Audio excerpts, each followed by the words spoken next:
I'm in English Department 7th semester, Pamulang University. From this video, I will explain about how children learn language. This material is part of psycholinguistic study. This presentation as my mid-semester exam assignment. So let's get started. Okay, for the first is about the development of speech production. From vocalization to babbling to speech include vocalization to babbling. Prior to uttering speech sounds, infants make a variety of sounds: crying, cooing, and gurgling. And next, around 7 months, children ordinarily begin to babble to produce what might be described as repeated syllables. Babbling to speech. The infant does not intentionally make a particular babbling sound which occur while a meaningful speech is the sound must not utter at random but must match previously heard sounds which are conventionally associated with certain objects, need, and so on. And next, explain the acquisition order of consonants and vowels.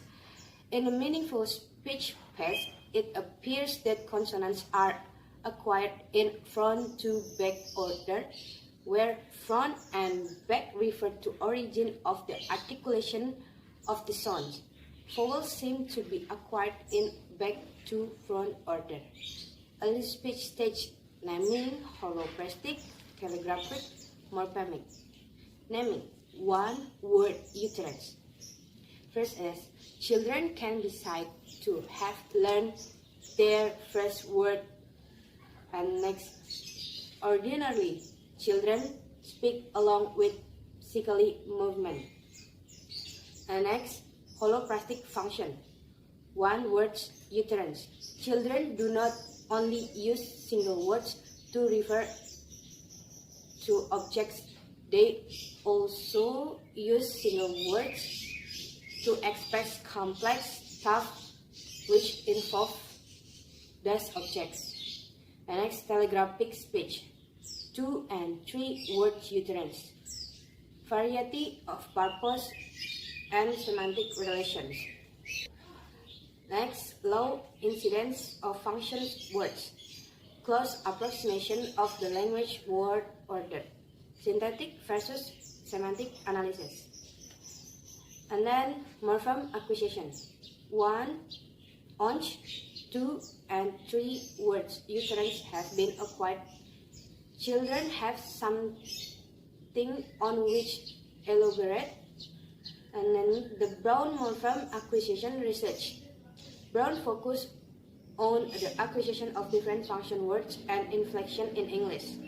Brown checked frequency of occurrence of the morphemes in adult speech to see if more highly used morphemes were learned faster by the child.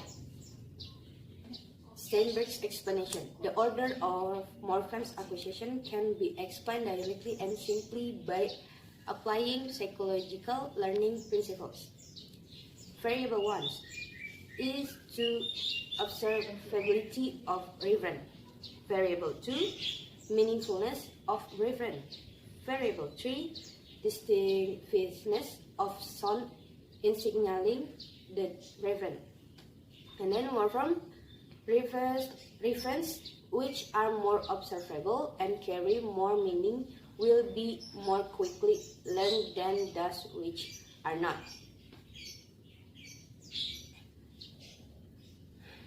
Later speech stage. Rule formation for negatives, question, relative clauses, passive, and other complex structure. There are negation formation, question formation, passive formation, and other problems. And next, the development of speech comprehension. Fetus and speech input, the mother's speech sounds, were found to be able to reach the ear of the fetus above the background sounds, newborns, neonates, and speech input. Speech comprehension occurs without speech production and the case of mute hearing children. In normal children, speech comprehension develops in advance of speech production. Relative paucity of comprehension studies. And next, the relationship of speech production, speech comprehension, and thought.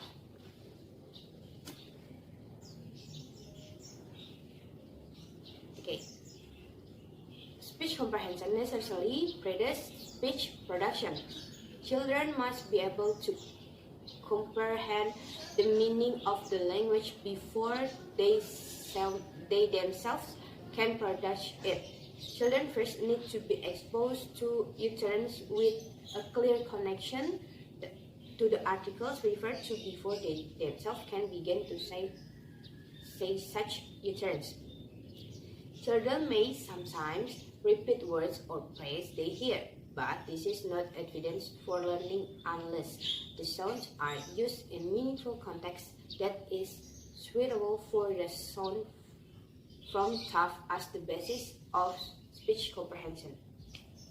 And meaning that underlies speech comprehension are concepts that are in a person's mind. Without such content of thought, the children would have nothing to assign as the meaning of words and sentences.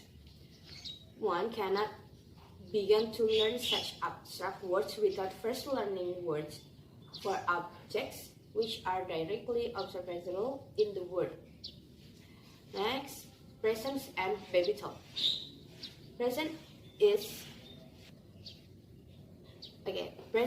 the sort of speech that children receive when they are young. Characteristic of presence immediately and concerns the speech with present and other use in talking to children has a number of distinctive characteristics which evidently aid language learning. Grammatically of input. The speech directed to the children is highly grammatical and simplified. Short sentence and simple structure, vocabulary simple and short, exaggerate intonation, pitch, and stress. Adults exaggerate intonation. Exaggerate intonation, pitch and stress. Adults exaggerate intonation and use a slower tempo and frequently repeat or press what they or their children say. Older children to adapt their speech. Father versus mother speech. Fathers tend to employ different pragmatic approach in the speech they use with children.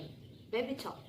Baby talk involves the use of vocabulary and syntax that is overly simplified and reduced.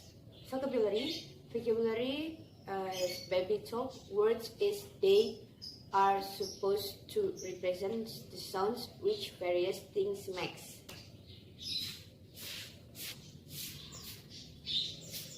Okay, next, syntax.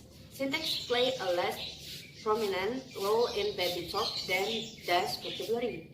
Should baby talk be used? Yes, is it? There is not good reason to be harmful. Okay, next, imitation, learning, and correction. What is learned by imitation? Imitation can apply only to speech production and not to speech comprehension. Productivity by learn.